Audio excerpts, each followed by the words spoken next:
سلام. امروز 25 جون 2025 و برخلاف دیروز یه مقدار حال من هم بهتره. آتش بس شده، چند ساعتی بیشتر به پایان اون 24 ساعت اولیه و حالا اتمام جنگ باقی نمونده.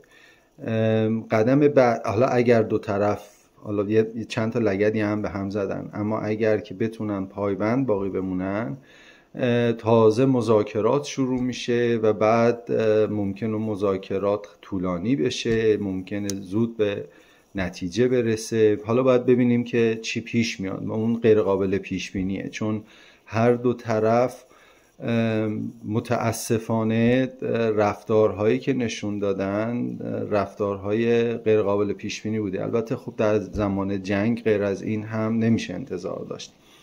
همینه که تمام این کسانی که توی دستگاه‌های اطلاعاتی کار آنالیز اطلاعات رو انجام میدن به مشکل برمیخورن دیگه، نمیتونن، یا اطلاعات کافی وجود نداره، یا اطلاعات دروغ مخدوش شده، یا اینکه خروجی انقدر تعداد احتمالات و پاسیبیلیتی ها زیاده که نمیشه فهمید کدومش رخ میده. همشون یه قدری آقا هر اتفاقی ممکنه 5% بیفته، حالا شانسمون ببینیم کدومش در میاد. نمیشه برای هیچ کدوم از اینها آماده شد.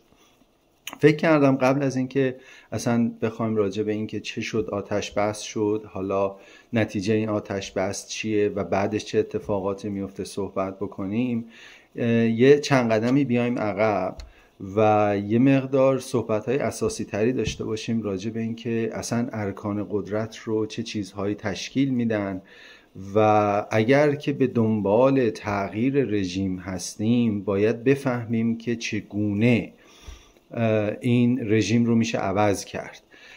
خیلی ها براندازن، از با جمهوری اسلامی مشکل دارن، خود من یکیش. هر کسی هم به دلیلی با یک جهتگیری سیاسی فکر میکنه که اون چیزی که قبول کرده به عنوان آینده ایران اون و روش رسیدن به اون بهترین روشه. هیچ دعوایی هم ما اینجا نداریم. اصل قضیه اینه که ما همه متولد ایرانیم، زاده ایرانیم، مادر همه ما ایرانه. حالا دعوا سر این که کدوم پدر بهتر است. ما یه ذره همین تاریخ معاصرمون رو نگاه بکنیم، دست کم توی به اصطلاح 100 سال گذشته ما 4 تا پدر داشتیم با 4 تا روش مختلف و اینها هر کدومشون برای یک سری پدری کردن، برای خیلی ها ناپدری و دعوا سر این که کدوم ناپدری کمتر کرده یا کدوم پدری بیشتری کرده است الان. ولی فکر میکنم قبل از اون ما باید نگاه بکنیم ببینیم که آقا کدومشون مادر رو بیشتر داریده، اون مهمتره. ولی همه اینها بحث‌های تاریخیه، بحث‌های گذشته است، بحث‌های آینده نیست. وقتی که ما میخوایم برای ایران صحبت بکنیم باید راجع به آینده ایران صحبت بکنیم. میتونیم از گذشته، از تاریخ، از ادبیات، از فرهنگمون وام بگیریم برای اینکه یک مطلبی رو که داریم بتونیم بهتر منتقل بکنیم.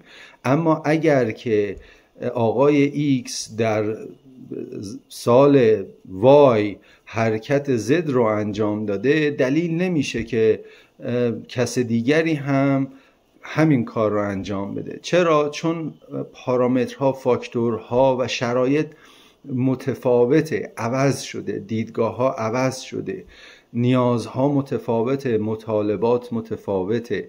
وقتی که این مطالبات شناسایی بشه و بعد به اون مطالبات پاسخ مناسبی پیدا بشه و داده بشه، اون وقته که مسیر رو به جلو داریم حرکت میکنیم. در غیر این صورت هر راهی که میریم به ترکستان است. حالا نه که ترکستان بد باشه، آدم میره اونجا یه کیفی هم ممکنه بکنه، ولی وقتی که شما هدفت شما جای دیگه است، اگر برید به ترکستان ختم بشی خب اشتباه رفتی دیگه، جای اشتباه رسیدی.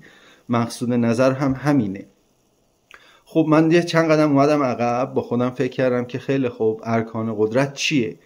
چی قدرت رو ایجاد میکنه که بعد بتونم فکر بکنم به این که آقا چطوری میشه قدرت رو عوض کرد، یعنی ناپدری رو عوض کرد. آقا این ناپدری برخلاف همه ناپدری های دیگه یا حالا خیلی ناپدرتر از اوناست دیگه. آقا پدر مملکت رو در آورده، نه فقط ناپدری کرده، کشته، زده، تجاوز کرده، زندان انداخته، تبعید فرستاده، بلکه مملکت ایران ذخایر معدنیش همه چیش رو از بین برده، سوء مدیریت همه جا هست. به جای اینکه صدای معترض رو بشنوه، دادش رو بشنوه، از بیداد خبردار بشه و بعد اون رو مستقیما مورد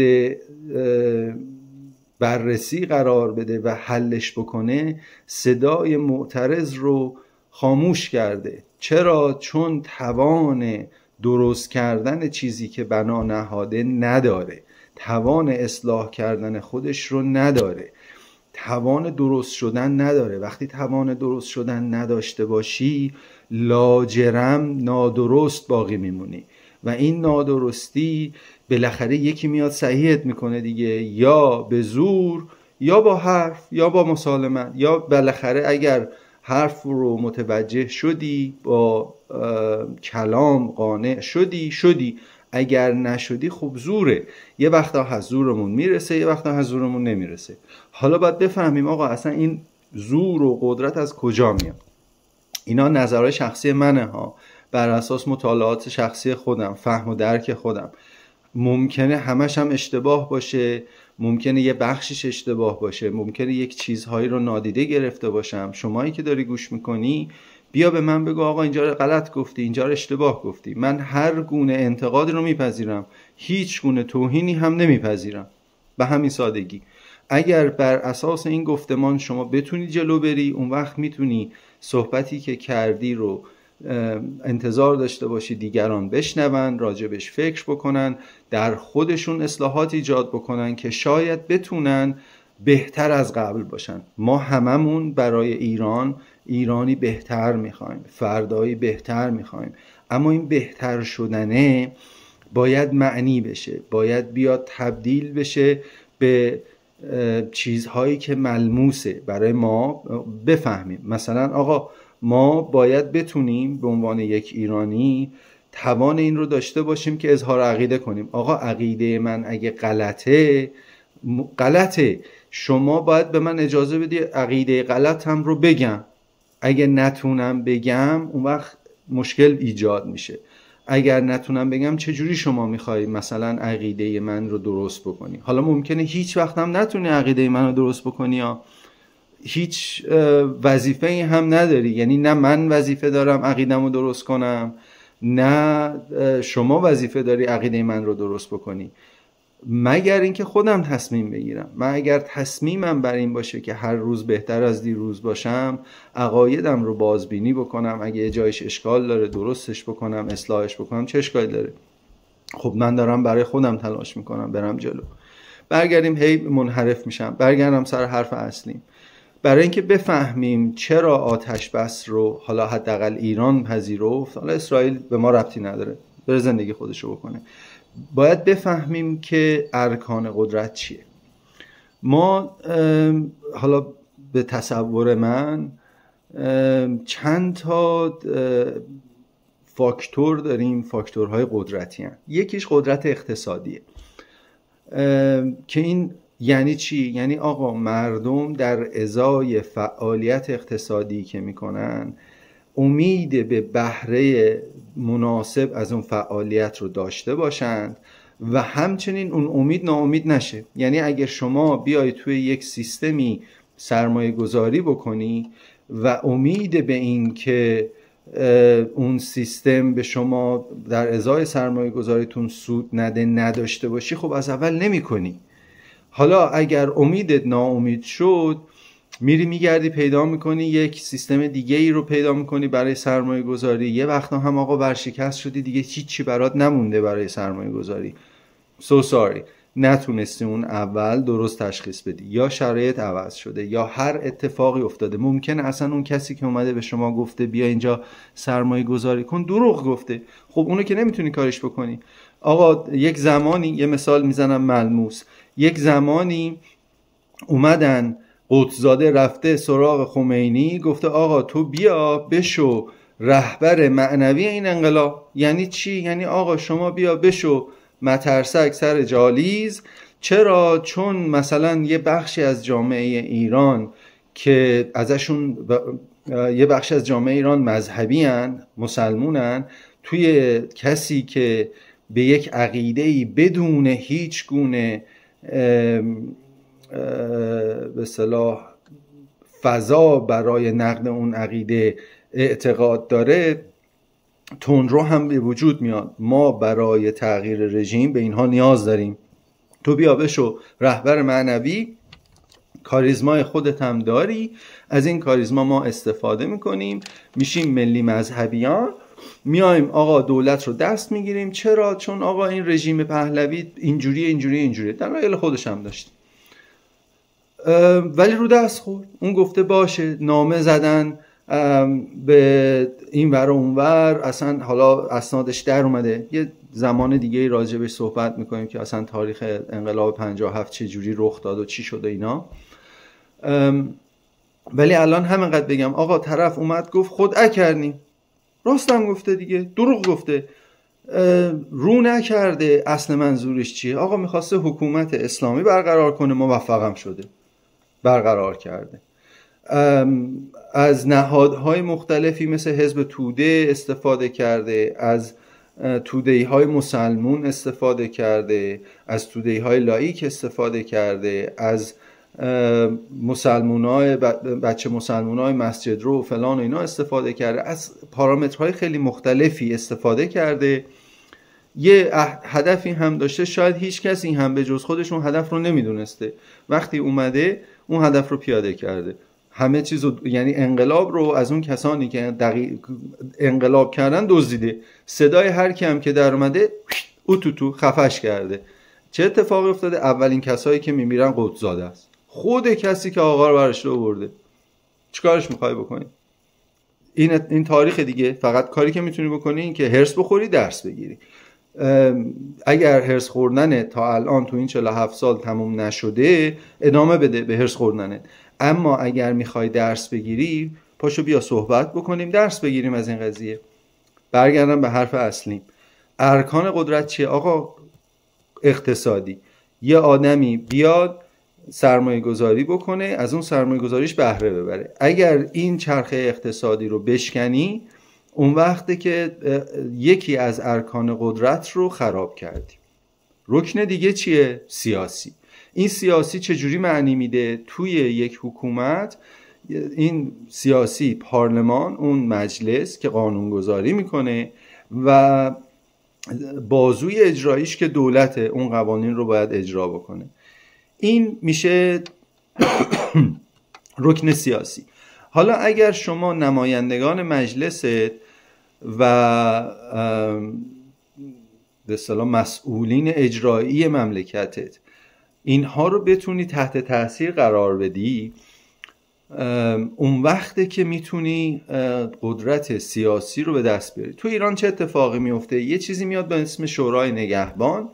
شورای نگهبان اولین وظیفش اینه که مطمئن بشه تمامی اعضای مجلس شورای اسلامی به سیستم و نظام جمهوری اسلامی پایبندن، التزام عملی و کلامی و نام چی دارن، بعد میتونن بیان برن تو مجلس. و برای ریاست جمهوری هم همینطور. حالا یه مقداری قضیه از تاثیرگذاری سیاسی بیشتره. چرا؟ چون علی خامنه ای خودش شخصا میاد وزیر کشور، وزیر امور خارجه و اینا رو تعیین میکنه. حالا یه چیزای دیگه، وزیر اطلاعات، اینا رو تعیین میکنه. یه قدرت دیگه، حالا گفتم وزیر اطلاعات، یه قدرت دیگه ای که وجود داره قدرت اطلاعاتیه. اتفاقی که افتاده چیه؟ دم گوش اینها یه سری آدم یه مشت میگن ریز پرنده از این کوادکور، از این چیزای کوچولو، اسباب بازی به عنوان اسباب بازی، آقا اسباب بازی رو مسلح کرده، هوا کرده، زرپی زده، اون کسی که اینا هدفش بوده رو به دیار باقی فرستاده. خوش اومدی زیر گوششون. این یعنی چی؟ این یعنی این که قدرت اطلاعاتی علی رغم این که دائما به مردم گیر میدن و میکننشون توی زندان، عملا ناکارآمده. قدرت اطلاعاتی چندان چیزی بهش نیست، چون این قدرت اطلاعاتی متضمن ضامن کننده امنیت سیستمه. اگر شما سگ نگهبانتون رو گشنه نگهداری همیشه، اونی که میخواد بیاد دزدی اگه یه تیکه گوش بندازه جلوش، یارو سگه چیز شده، تموم شده رفته دیگه، کارشون انجام نمیده، نگهبانی نمیکنه که. خب سیستم اقتصادی رو گفتم، سیستم سیاسی هم گفتم، سیستم اطلاعاتی هم گفتم. آقا اینا 3 تا رکن. یه سیستم دیگه داریم که خیلی هم مهمه، اون هم قدرت اجتماعیه. قدرت اجتماعی یعنی چی؟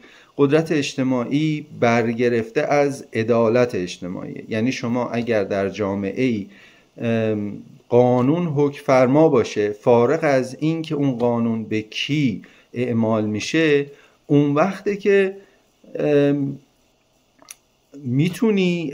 میتونی قدرت اجتماعی داشته باشی. یعنی این قدرت اجتماعی اسم دیگهش پایگاه مردمیه. اگه مثل جمهوری اسلامی فقط پدر یه سری باشی و ناپدری یه سری دیگه، این وسط مادر همه رو هم از دم مورد عنایت قرار بدی، خب مشکل داری دیگه، مشکل پایگاه مردمی داری. آقا ما میدونیم از ارکان قدرت الان رکن اطلاعاتی و رکن اجتماعی متزلزله، این دوتا. یه رکن دیگه داریم، بذاریم ببینم، اقتصادی و سیاسی و اجتماعی رو گفتم، اطلاعاتی رو هم گفتم. یه رکن دیگه نهادها و تشکل هاست.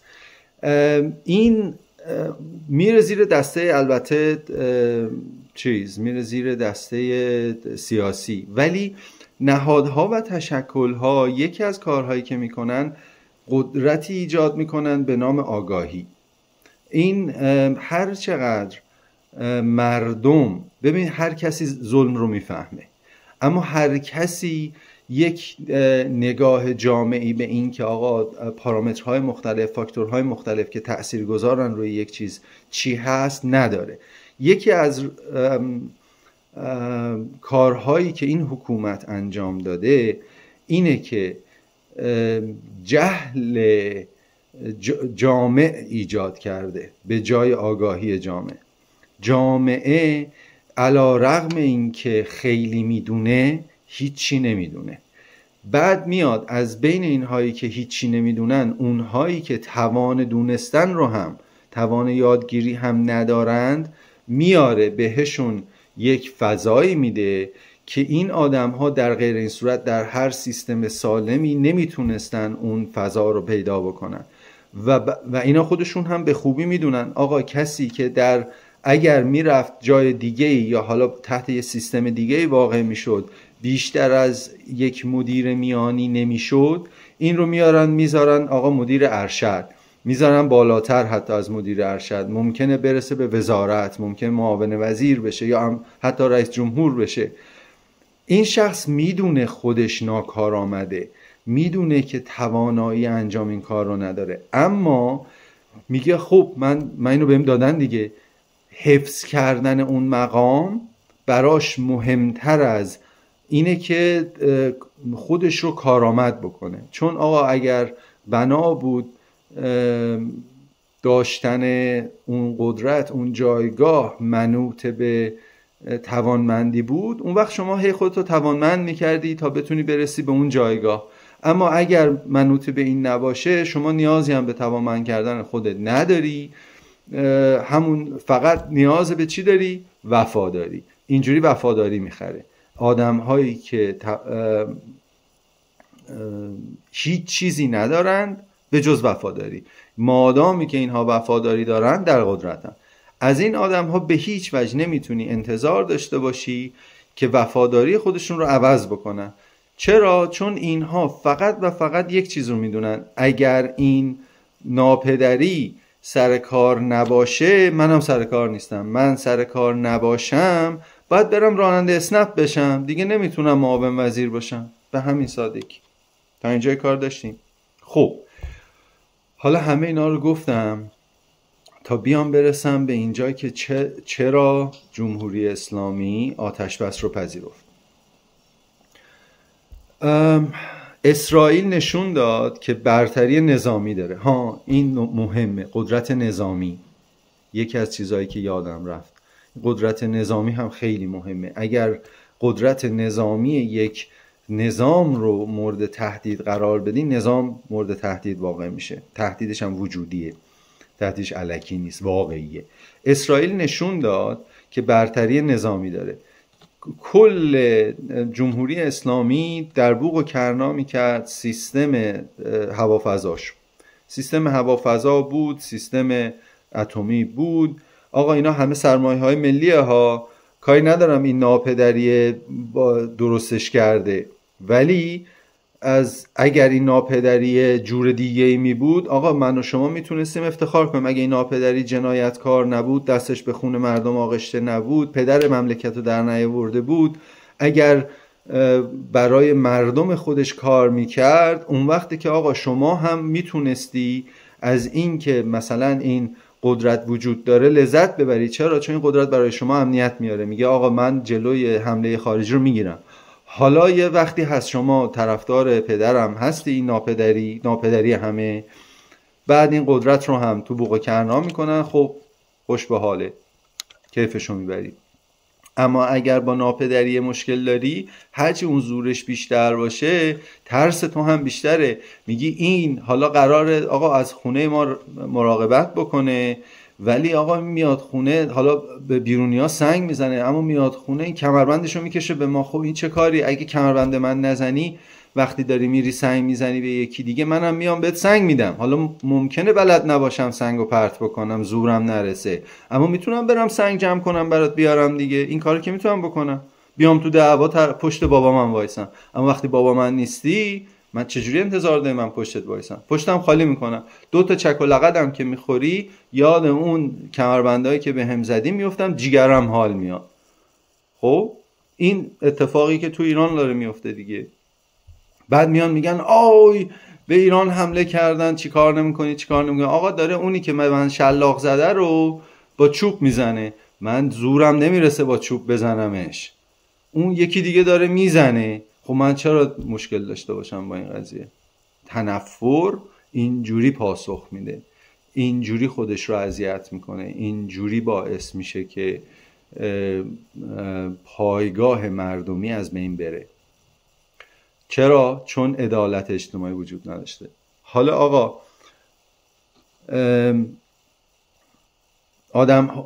قدرت سیاسی رو وقتی که سیاستمدارا فقط بابت طرفداریشون، بابت التزام عملیشون به نظام تونستن اون قدرت رو به دست بیارن، نمیتونی به این راحتی عوض بکنی. چون آقا اون آدمی نیست که به فکر چیز دیگری بجز حفظ مقام خودش باشه. قدرت نظامی رو اسرائیل نشون داد که از بین رفته. همین قدرت اطلاعاتی رو هم نشون داد از بین رفته. از اون بیشتر حمله کرد به نه فقط ارکان به اصطلاح قدرت مثلا اتمی، نیومد حمله بکنه به فقط سیستم نظامی، بلکه اومد به سازوکارهای سیاسی هم حمله کرد. من منتظرم تا حالا خبر این بمباران لویزان و حکیمیه بیاد بیرون، ببینیم که چه کسی ریگ رحمت رو سر کشیده. ولی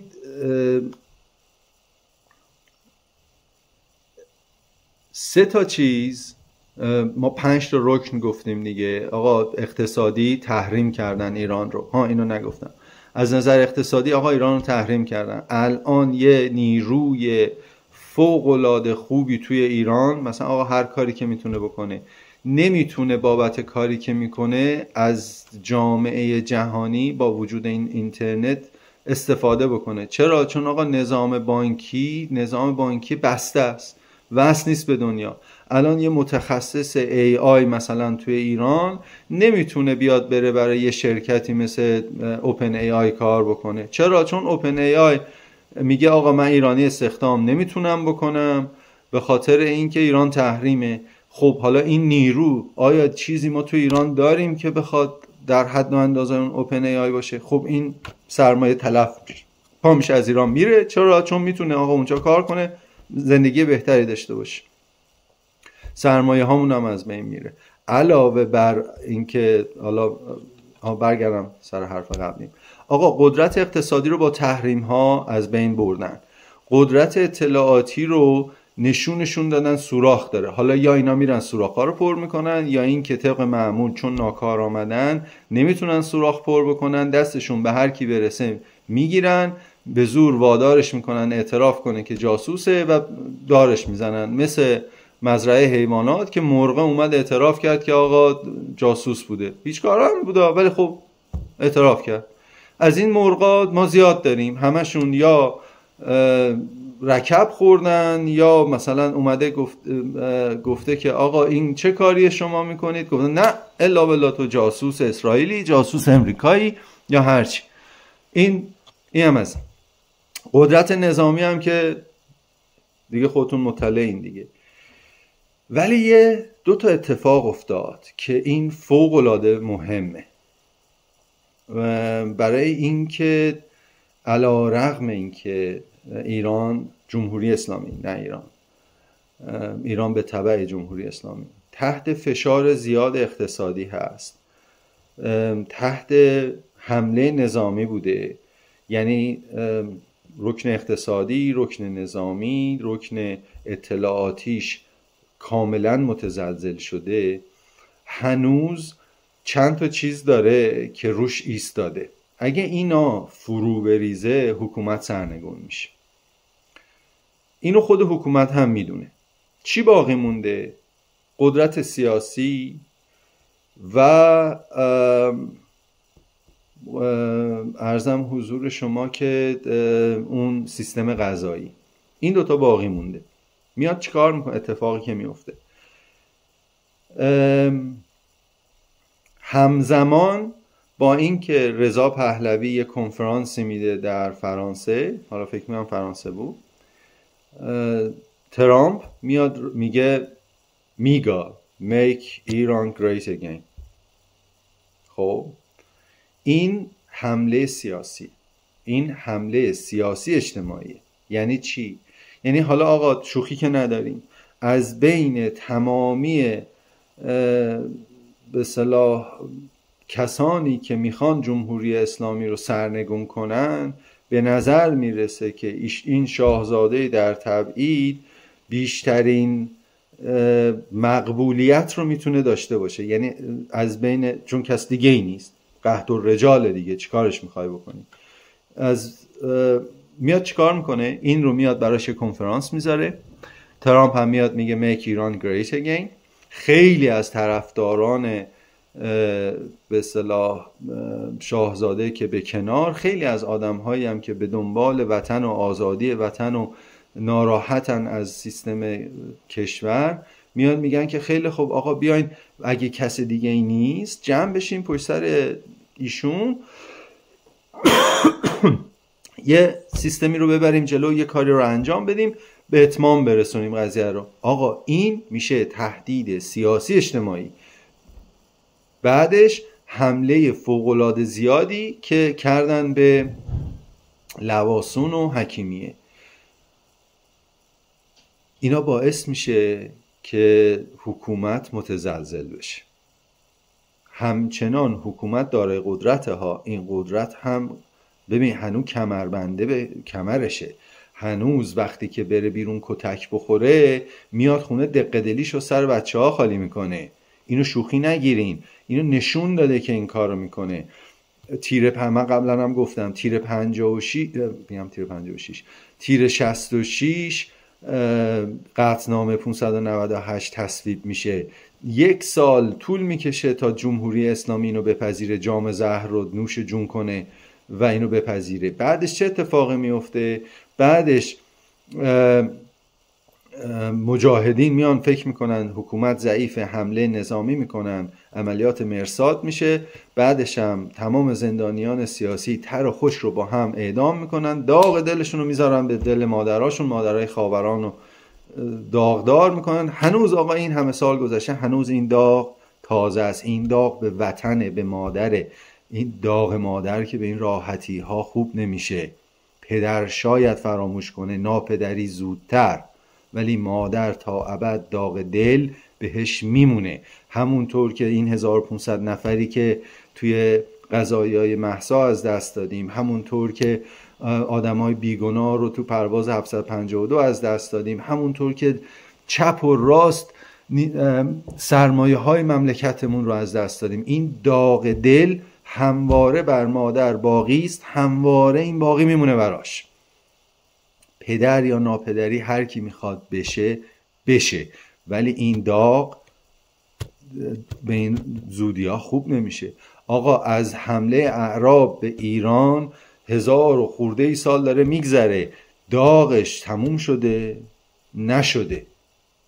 این داغ اصلا وقتی یه همچین ظلمی میشه، یه همچین تاراجی میشه، داغش خوب نمیشه. اگر ببینید داغ مغول خوب شد چون گرفتن، تیر تو پرشون کردن، ردشون کردن، رفتن، هضمشون کردن، بعدم که شاه اسماعیل همشون رو از بین برد. داغ اسکندر حل شد. کسی از یونانیا و مقدونی‌ها داغ به دل نداره. چرا؟ چون خودمون یکی رو پیدا کردیم، زدیم تیر تو پرش کردیم. اما داغ حمله اعراب باقی مونده. این داغ شاید در طول جریان یعقوب لیث صفاری و بعد از اون کمی داشت التیام پیدا میکرد، اما با اومدن جمهوری اسلامی این داغ تازه شد و این غیر قابل انکاره. هر کسی که بخواد این رو انکار بکنه داره دروغ میگه، یا واقعا نفهمه یا داره دروغ میگه. برگردیم سر موضوع صحبتمون. آقا توان پذیرش یا رد کردن آتش بس فقط دست کیه؟ اون جایی که قدرت متمرکز شده. توی جمهوری اسلامی قدرت متمرکز شده در علی خامنه ای که رفته تو سوراخ‌موش قایم شده. حالا اگه سوراخ‌موشش رو آب کردن توش نکردن توش من نمیدونم، انشالله کرده باشن، تموم شده باشه، رفته باشه. ولی آقا اگر آتش بس پذیرفته میشه یعنی آقا پذیرفته. حالا یا آقا نبوده که بپذیره یا بوده و پذیرفته. در هر دو حالت پذیرفته شده. امیدوارم که نبوده باشه، یا اینکه از اون بهتر بوده باشه، بعد بگیریم محاکمش کنیم. آقا جواب تقاص باید پس بدی. همشو عدم یکی خونایی که ریختی، عامر اصلیش تو بودی، جواب باید پس بدی. راحت نباید بمیری. میدونی من دوست دارم این محاکمه طولانی بشه، یکی آدمای داغدار بیان فوشت بدن، توف تو صورتت بندازن، داغ دلشون یه ذره آروم بشه. یکیشون. خب ببخشید من احساساتی شدم. برگردم سر حرف اصلی. آقا برتری نظامی اطلاعاتی به جمهوری اسلامی ثابت شد. از طرف دیگه بهش گفتن آقا اگر بیای بازی در بیاری، اولش گفتن آقا مثلا تغییر نظام ما اول گفتن تغییر نظام میخوایم، بعد گفتن نه نمیخوایم، ولی اگه شد اشکالی هم نداره، مشکلی نداریم. بعد دیدن نه اصلا این جمهوری اسلامی حاضر همه مملکت از بین بره، همه مردمش از بین برن، خودش باقی بمونه. آقا حاضر حاکم ویرانه باشه اما حاکم باشه. خب گفتن ها یه راه وجود داره. اون راه چیه؟ میایم یه کنفرانس خبری، پوشش کامل، بعدم make ایران great again. حالا رکن سیاسی و اجتماعی متزلزل شد. این جلو میره، باعث میشه که آقا حکومت یا اونهایی که یه مشت به اصطلاح آدم ابلهی که به هر ترتیب فقط به خاطر اینکه التزام دارن سرسپرده نظامن، کار گرفتن، فکر کردن آقا کارمون رو از دست میدیم، کردن طرفو تو گونی، یا اینکه طرف خودش تو گونی نیست دیگه، یا یه کودتای نرمی شده، یا اینکه طرف از بین رفته. و الا اینایی که نه جنگ تحمیلی رو میپذیرفتن نه صلح تحمیلی رو، نمی اومدن آتش بس رو بپذیرن. حالا آقا این فرصت ایجاد میکنه. اما حالا توی یه ویدیو دیگه یه روز دیگه اگه حال چیز شد تونستم حالشم داشتم، میام میشینم میگم که چرا اقداماتی که چرا سرنگونی رخ نمیده. خب امیدوارم بده ها. ببین من امیدوارم که نظام جمهوری اسلامی از بین بره، ولی فکر میکنم که به این راحتی ها هم نیست. یعنی یک کار یه روز و 2 روز و یه شب و 2 شب نیست. 47 سال ریشه دووندن. خیلی هنر بکنیم ظرف 3 تا مثلا 20 سال میتونیم آقا ریشه‌اش رو خوش کنیم. اگر که تونستیم شاید هم زودتر، اگر نتونستیم خب نتونستیم دیگه، ولی مانع تلاش ما برای این قضیه نباید بشه. ببخشید خیلی حرف زدم، سرتونم درد آوردم. باز حالا اگر تونستم منسجمتر دقیقتر صحبت بکنم، ذهنمو بیشتر جمع بکنم میکنم. من فقط یه کار میخواستم بکنم، اونم این که آقا اینها رو با شما مطرح بکنم. ممکنه همش غلط باشه، ممکنه یه سری چیزا رو هم ندیده باشم. اگه غلطه و من ندیدم آقا بیا بگو درستم کن.